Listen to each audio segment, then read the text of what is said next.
Today we'll talk about a case that occurred in Xinshui-Sheng, Dunhua County, Jilin Province, China. On February 13th, 2018, which corresponds to December 28th on the Chinese lunar calendar, just 2 days before the country's Lunar New Year holiday, streets were filled with red lanterns and festive lights. People were busy shopping in preparation for the celebrations. Around 7:30 p.m. that evening, an urgent call came in to the 110 emergency hotline from a man named Mr. Lieutenant.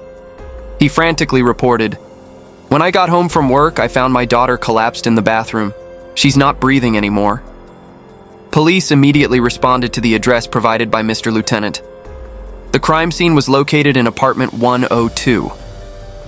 Upon entering the living room, they opened the door to the right and found the victim lying on her back on the bathroom floor. She was wearing a cream-colored quilted jacket soaked with blood. Her head faced the door, and her hands rested on her abdomen, as if she had tried to apply pressure to the wound before succumbing. The victim had a single deep wound on her abdomen, resembling a stab wound from a sharp knife. 10 minutes later, the forensic team arrived at the scene.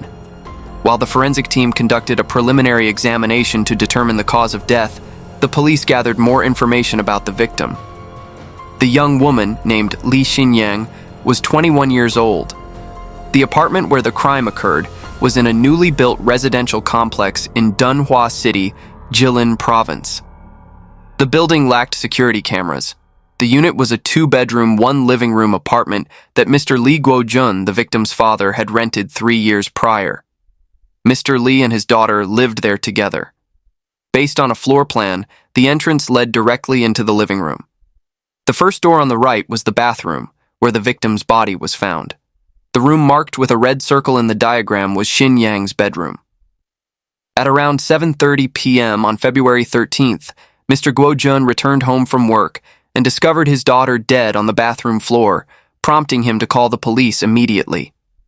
Based on the condition of the body and fixed livor mortis, along with other factors like the cold weather and the victim's warm clothing, forensic experts estimated the time of death to be approximately 12 hours prior, likely between 8 a.m. and 9 a.m. on February 13th. Since the Lunar New Year was approaching, the residential complex was bustling with people, including those returning home from distant jobs. The area was unusually crowded. Xinyang's home, located on the first floor, apartment 102, was on the lowest level of the building. Access to the unit required climbing a short flight of stairs with a parking garage located beneath. Because it was the lowest floor, right by the stairwell entrance, people frequently passed by. How then could the perpetrator commit such a crime without anyone noticing? What exactly happened that morning? While the search for witnesses began, the crime scene investigation was carried out meticulously. In Xinyang's bedroom, the wardrobe door was wide open, and women's clothing was scattered across the floor, clearly showing signs of a search. A black nylon mini backpack was found on the bed with one strap torn off. The bedsheets and pillows were disheveled. Upon closer inspection, the torn strap still had fresh threads, indicating the damage was recent. This suggested that a struggle had occurred in the bedroom, during which the backpack was damaged and later tossed onto the bed. So, why was Xinyang's body found in the bathroom? Based on the evidence at the scene, it appears that a burglar might have broken into the house to steal valuables, but was caught by the victim during the act, leading to a struggle and subsequently murder. However, further investigation quickly dismissed this assumption. Although drawers were rummaged through, there was no sign of forced entry on the door. The victim's wallet, cell phone, and other valuable items were left untouched. According to the victim's father, after thoroughly checking, he confirmed that nothing was missing from the house, despite several valuable items being in plain sight. The victim's backpack, while having a broken strap, remained untouched. Its zipper was not undone, and the money inside was still intact. It seems the perpetrator deliberately staged the scene to mislead investigators into thinking the motive was robbery. Upon closer inspection of the floor, living room, and bathroom, police discovered drag marks in several areas. On the left corner of the bathroom floor, a distinct drag mark was observed, indicating the victim had been dragged into the bathroom. Furthermore, the victim's body bore wounds caused by a sharp object, likely a knife with one deep stab wound piercing the abdominal artery. Yet, there was surprisingly little blood at the location where the body was found. From these details, investigators hypothesized that the bathroom was a secondary crime scene. They expanded their search from the primary scene outward. In the victim's bedroom, clear signs of cleaning were found on the floor, suggesting the perpetrator had wiped away blood. Additional drag marks were identified in the living room. Combined with the broken strap backpack left on the bed in the bedroom, police concluded that the victim was likely attacked in the bedroom. The attacker then grabbed her by the legs and dragged her from the bedroom to the living room and then into the bathroom. Observations of the apartment building revealed that the ground floor windows were low, made of clear glass, and lacked any privacy film. This means that any altercation or argument inside the apartment could have been visible or audible to passers-by. The attacker likely moved the victim to the bathroom, as it was the only windowless room in the apartment, to avoid detection. The curtains were also drawn tightly closed. The meticulous cleanup of the crime scene suggests that the perpetrator was very familiar with the layout of the victim's home and was likely someone known to the victim. Shortly after, forensic evidence indirectly supported this hypothesis. Apart from the fatal abdominal wound, the victim's body bore no external injuries or defensive wounds. The stab wound was delivered at very close range with significant force, almost to the hilt of the blade. Such a precise and clean attack likely occurred in a direct, close-quarter scenario where the perpetrator took advantage of the victim's lack of awareness to strike. During their investigation of the apartment building, police uncovered a critical clue. A man living on the floor above reported that on the morning of the incident, around 8 to 9 a.m., as he was heading down to the first floor, he passed by the door of apartment 102. Just as he was about to descend the stairs, he overheard a man and a woman talking inside. The door was closed, so he could only catch fragments of the conversation. He distinctly heard a woman scream, "Don't pull me!" Her voice sounded panicked and shrill. Following that, he heard a man shouting as if the two were arguing like a couple. This time frame coincides with the victim Xin Yang's estimated time of death, close to 9 a.m. It became evident that the screaming woman was Xin Yang. Police questioned the victim's father, Guo Jun, to see if he suspected anyone.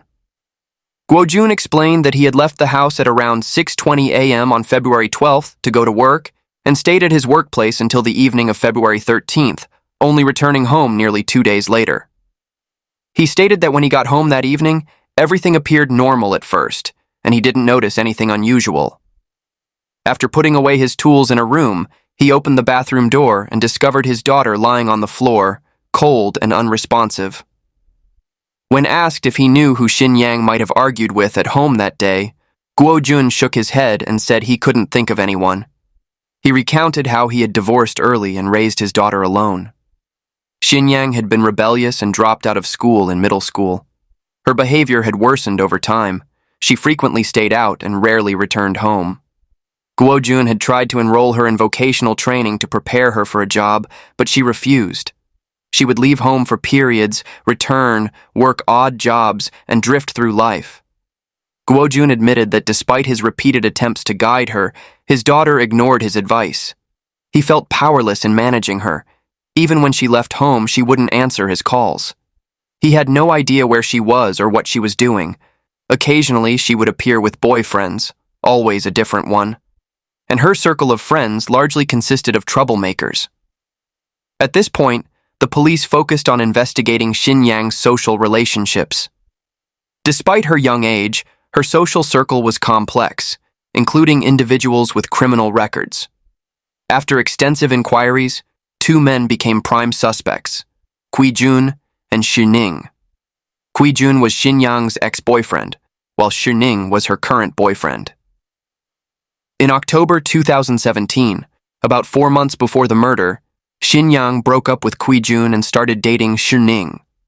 Further investigation revealed that Kui Jun worked at an auto repair shop in Dunhua City and was about 10 years older than Xin Yang. Their relationship had been brief. They met in August 2017, dated for 2 months, and broke up at the end of October. The breakup occurred after the two were involved in a traffic accident while riding a motorcycle. Both suffered moderate injuries and had to be hospitalized. Kui Jun claimed he didn't know the specific reason for the breakup, but noted that their relationship cooled after the accident. eventually leading to their separation.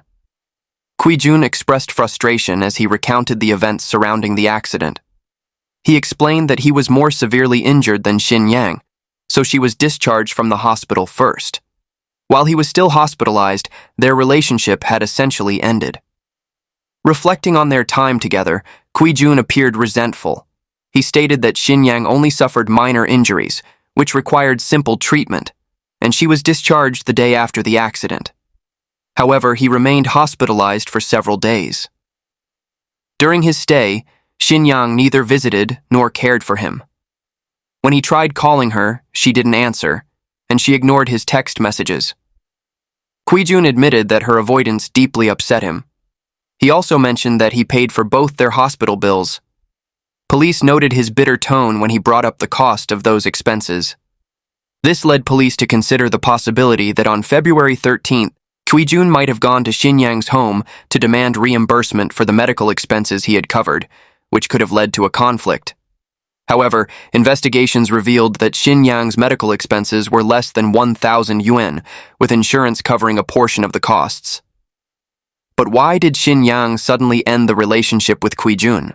The answer lies in another man. Qui-jun recalled that while both of them were in the hospital, a friend of Shin Yang's visited her. This man appeared to be around 40 years old and was reportedly a taxi driver named Shi Ning.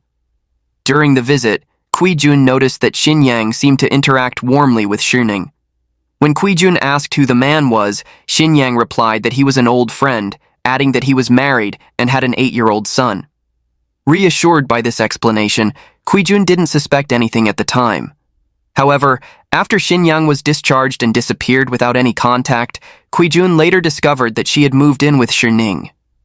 At that point, Qui-jun urged Shin Yang to return home and not live with Shi Ning. Shin Yang ignored his advice, and the two had a heated argument. Afterward, Qui-jun stopped contacting her entirely. According to investigations, Shi Ning was a 33-year-old taxi driver from Dunhua City who had divorced before meeting Shin Yang.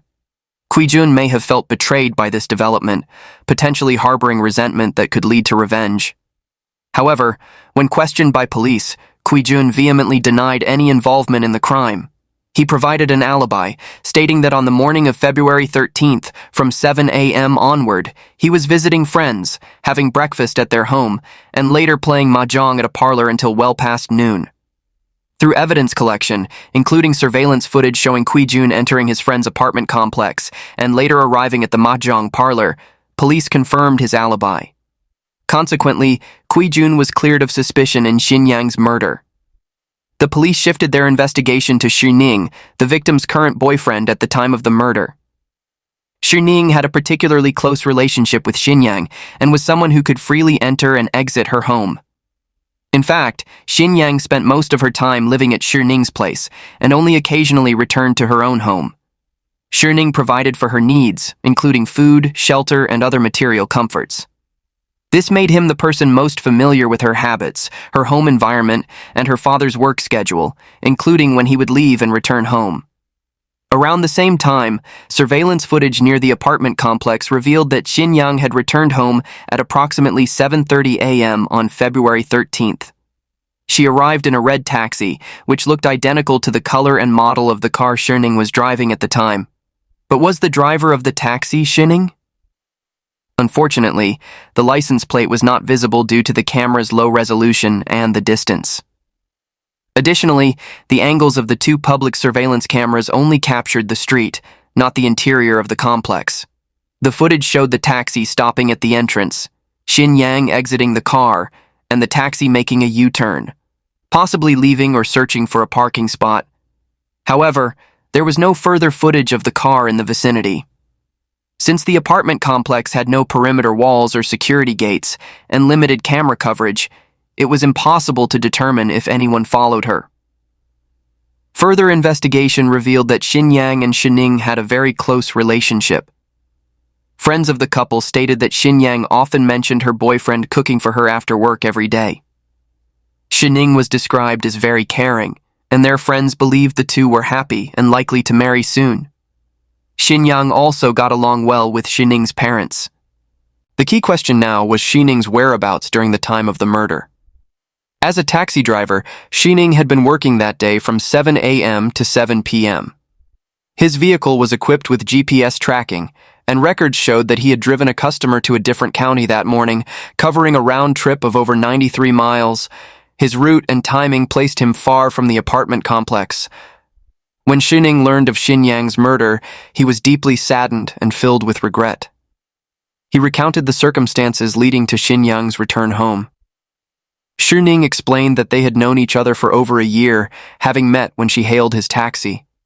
They struck up a conversation during the ride, found common interests, and exchanged phone numbers. Although Xining knew Xinyang had a boyfriend, Jun at the time, their frequent WeChat exchanges and growing connection led Xinyang to break up with Jun. The two then started dating officially and moved in together. Xining described Xinyang as a caring person. If he hadn't come home by the time his shift ended, she would call to check on him. He said he had encouraged Xinyang to return to her family home for Lunar New Year. He told her, "It's already the 28th of the lunar month. You should spend the holiday with your father. It's not right to stay here with me during the new year." Xining mentioned that he hadn't saved much money that year and had to work through the holiday driving his taxi, fearing she would feel lonely if she stayed. He added that they were considering getting married by the end of the following year. At the time, Xinyang was reluctant to agree, but Xining tried to convince her, saying he would come to pick her up on the first day of the Lunar New Year. When he learned that Xinyang had been murdered at her home, Xining was filled with regret. He said, "If I hadn't urged her to go home for the New Year, maybe she wouldn't have been killed." Based on the GPS tracking data of Xining's taxi route that morning, police ruled out the possibility of Xining committing the crime. Meanwhile, investigators identified the taxi driver who had dropped Xinyang off that morning by tracing the GPS routes of taxis from the same company as Xining's. The driver turned out to be a close colleague of Xining. According to this driver, he had dropped Xinyang off at the Shinshuisheng apartment complex before receiving a call from a regular customer. To pick up the customer more quickly, he took a shortcut away from the apartment complex. Since this route lacked public cameras, no additional footage of his vehicle was available. However, his GPS records provided comprehensive evidence showing that after dropping Xinyang off, he did not stop in the area. Instead, he immediately drove about 1.2 miles away to pick up another passenger, and his subsequent route never returned near Shinshuisheng. This eliminated the taxi driver as a suspect. At the same time, during a survey of the surrounding area, police obtained footage from a nearby camera, approximately 164 feet from the apartment complex. The camera was angled slightly toward the entrance. In this footage, Xinyang was seen exiting the taxi and walking toward the apartment complex. Her behavior and pace appeared normal. The timestamp was 7:49 a.m. on February 13th. After entering the apartment complex, however, approximately 20 seconds later, Xinyang was seen rushing out of the building in a panic. A few seconds later, a man dressed in black was seen chasing her. Xinyang ran a short distance, only a few meters, before the man grabbed her.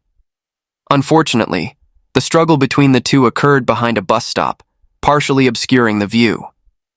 Although most of the struggle was blocked, the upper parts of their bodies, particularly their necks and heads, remained visible. This footage suggested that Xinyang likely knew the man, but her behavior indicated she didn't want to encounter him. So, who was this person? Could he be the one who murdered Xinyang? The timestamp on this footage was very close to the time a witness heard the altercation inside the apartment and near Xinyang's estimated time of death. Despite repeatedly reviewing the footage, the camera's distance and poor resolution made it impossible to clearly identify the man's face. However, based on his build, height, approximately 5 feet 7 inches, and slender frame, the police noted a striking resemblance to Xinyang's father, Jun. Police quickly moved to verify Jun's alibi. In previous investigations, Jun had stated that he left home early on the morning of February 12th to go to work and did not return until the evening of February 13th, when he discovered his daughter had been murdered. He claimed he was not home at the time of the crime. When asked whether he had returned home at any point between leaving for work on February 12th and his return on February 13th, he firmly denied it, stating that he had stayed at his workplace the entire time and had not left. He also mentioned that he was unaware of Xinyang's return home since the two had not been in contact for a long time. However, surveillance footage from a store across the street captured Guo Jun near the apartment complex where he lived at around 10 a.m. on February 13th. This clearly indicated that he had returned home. Furthermore, this time frame coincided with Xinyang's time of death as determined by the forensic pathologist. If Guo Jun had been home during the murder, why didn't he notice anything? This raised suspicions that he was hiding something. Police began focusing their investigation on the relationship between Guo Jun and Xinyang. They discovered that the father and daughter had a history of significant conflict. Shining, Xinyang's boyfriend, shared that Xinyang disliked returning home and harbored a deep resentment toward her father. Shining advised her to avoid arguments and try to explain things to her father instead. He believed their issues stemmed from generational differences and the fact that Guo Jun disapproved of their relationship. Guo Jun was particularly against their relationship because Shining was 12 years older than Xinyang, divorced, and had a child from a previous marriage, which only exacerbated the tension between father and daughter. However, interviews with Xinyang's relatives and acquaintances revealed that the discord between her and her father was long-standing, dating back many years. When asked why Xinyang harbored such animosity toward her father, her relatives suggested that it might be rooted in her childhood and upbringing. 21 years earlier, shortly after Xinyang was born, her mother suffered from postpartum depression and was unable to care for her. Not long after, Guo Jun divorced his ailing wife and began living alone. He later admitted that as a single man, he felt incapable of raising a child. Consequently, he sent Xinyang to live with her aunt. Xinyang only returned to live with her father when she was 15 years old. Growing up, she lacked the affection of both parents. Although her aunt cared for her, when Xinyang was in 9th grade, her aunt persuaded her to move back in with her father. From then on, Xinyang lived with Guo Jun, but their relationship was strained. Guo Jun was introverted and not good at communication, often reserved and quiet. In contrast, Xinyang was outgoing, cheerful, and sociable. However, after moving in with her father, her personality began to change. Once talkative and thoughtful, she became withdrawn and reserved. She stopped communicating with her aunt, despite previously being very close and viewing her aunt as a mother figure. On New Year's Eve, during her first Lunar New Year living with her father, Xinyang, then nearly 16, dressed in new clothes and shoes, ran upstairs crying and attempted to jump off the building. Fortunately, she only sustained minor injuries that required simple treatment at the hospital. The incident was largely dismissed at the time as an impulsive act of a troubled teenager. After that incident, Xinyang dropped out of school and didn't want to stay at home. She often wandered away for extended periods. It became clear that her suicide attempt and drastic personality change had deep and complex underlying reasons. Starting at the age of 16, Xinyang began dating, but all her boyfriends were at least 10 years older than her. Once in a relationship, she often moved in with her boyfriend and rarely returned home. To her friends and boyfriends, Xinyang always appeared cheerful and enthusiastic. However, if anyone mentioned her father, she would immediately become angry. Xinyang avoided returning home and deliberately stayed away from Guo Jun. But why did she harbor such hatred toward him? Xinyang kept the reasons tightly guarded, refusing to discuss them with anyone, even her aunt or boyfriends. She was strong-willed and rarely showed vulnerability. She only shared that her father often drank excessively, physically abused her, yelled at her, and exhibited frightening behavior. On the other hand, Guo Jun seemed indifferent to her resentment and hostility. To him, Xinyang was merely a disobedient and rebellious daughter who didn't want to stay home. However, the truth appeared more nuanced. Xinyang's boyfriend recounted that she would occasionally return home around 8 or 9 a.m., deliberately timing her visits after her father had left for work. Shining stated that he had accompanied Xinyang home twice and observed her cleaning the house or washing and hanging her father's dirty laundry. Her actions clearly showed she still cared for her father, so why did she avoid meeting him? Perhaps only Guo Jun knew the answer. By this time, Guo Jun had become a prime suspect in the police investigation. Police discovered additional footage from another camera located just a few dozen meters from Guo Jun's home.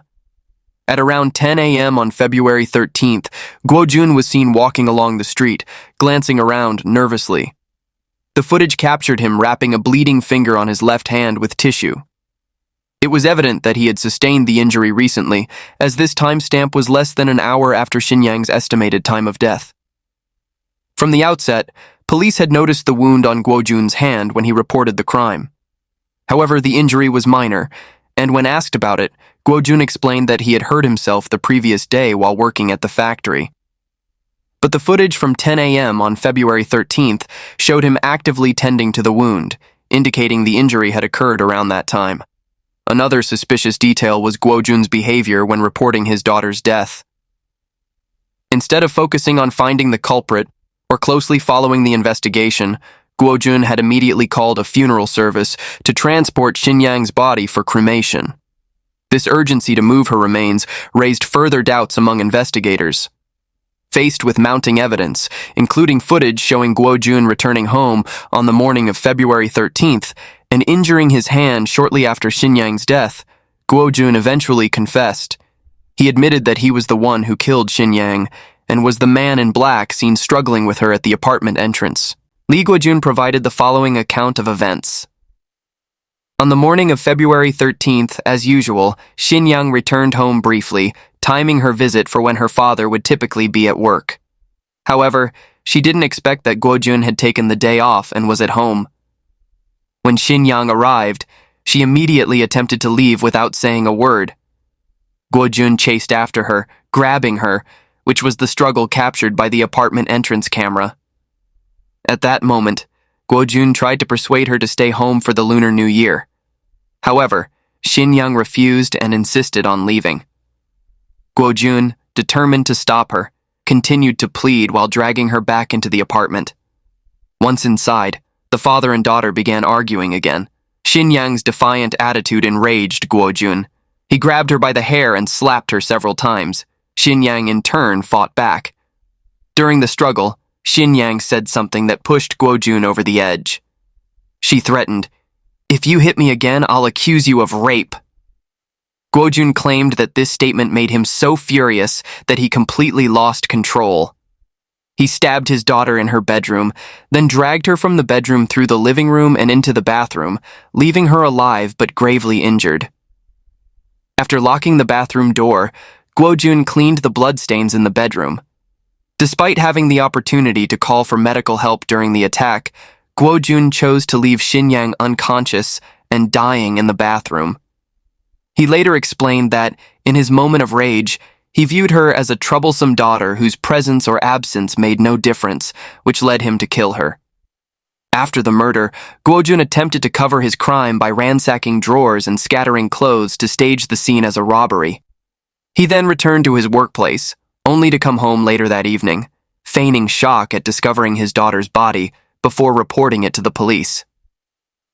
Guo Jun meticulously calculated every detail to conceal his crime, posing as a grieving father. But why did Xinyang harbor such hatred toward her father? When questioned about this, Guo Jun was evasive, attributing their strained relationship to personality differences. He described himself as introverted and his daughter as hot-tempered, claiming their incompatibility caused their conflicts to escalate over time, ultimately leading to the tragedy. However, the deeper reasons behind Xinyang's animosity toward her father remain buried in Guo Jun's silence. Xinyang, the only other person who might have shed light on their history, is now gone, leaving the truth shrouded in mystery. Following the murder, reporters attempted to uncover the reasons for Xinyang's resentment and understand the young woman's inner world. However, accounts from family and friends revealed that Xinyang considered her father a taboo topic, refusing to speak about him under any circumstances. Meanwhile, Guo Jun steadfastly declined to discuss the root of their conflict. Now, the answer to this question has become a haunting enigma.